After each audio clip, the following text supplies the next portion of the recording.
Southern Kings wing Sibusiso Sithole says the Lions need to stick to what has worked for them if they want to beat the Crusaders in Saturday's Super Rugby final in Christchurch. Sithole, who scored one of 3 tries in the Sharks' groundbreaking 30-25 win against the Crusaders on May 17, 2014, said they felt the reputation of the Crusaders when they arrived in the city and the intimidation alone was enough to knock them off their stride. The Sharks' win remains one of only 2 South African Super Rugby wins in the South Island city.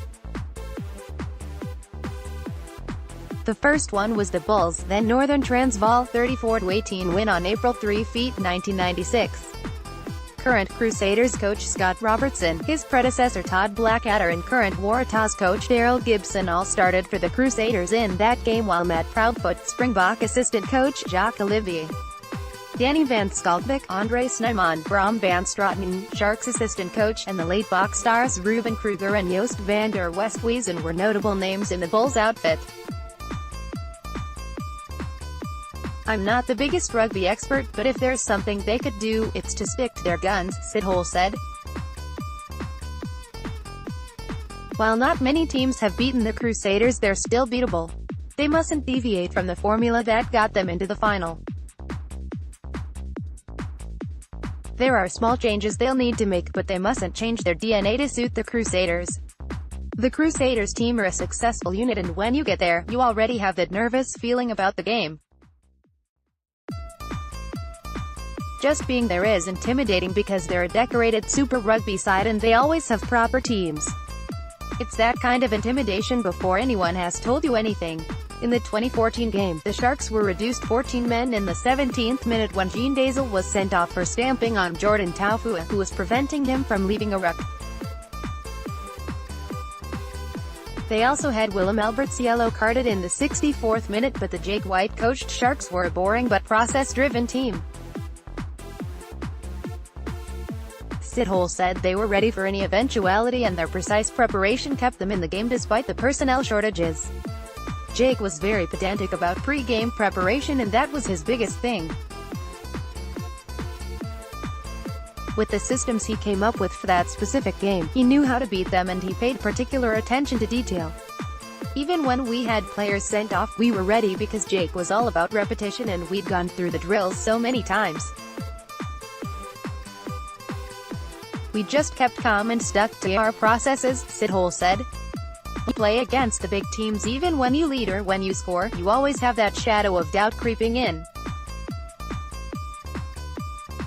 When we scored, the guys realized that even though we were playing against a great team, they were beatable. The Sharks returned to Christchurch just over 2 months later for a semi-final, but the Crusaders, who not only had ace pivot Dan Carter back, made 7 more personnel changes that include the return of star loose forwards Richie McCaw, Kieran Reid.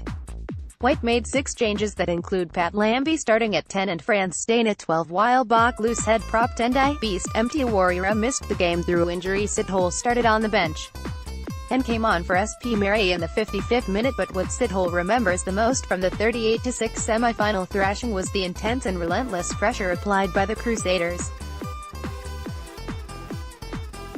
Interestingly, when the Crusaders met the Sharks in this year's quarterfinal, they had 8 survivors from that semi-final while the Sharks only had 2 in Lawaziem Vovo and Thomas du Toit. Taufua will miss the final because of a broken arm sustained in last week's 30-12 semi-final win against the Hurricanes.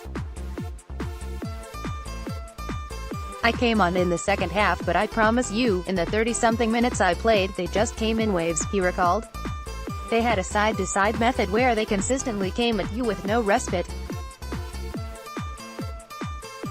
Then they'd pop up and unders in the 5-meter areas that they always contested because they didn't kick them long. You'd stand there as a wing, it's wet, the ball comes and they're in numbers. Even if you catch the ball, they're in numbers and they get the ball. Everything went right for them in the semi-final and you could see they were prepared. They've been at this stage before, they knew what they wanted, how things should be done, and we weren't going to stand in their way. We prepared well even though the travel worked against us. We left South Africa on Sunday and arrived on Tuesday morning.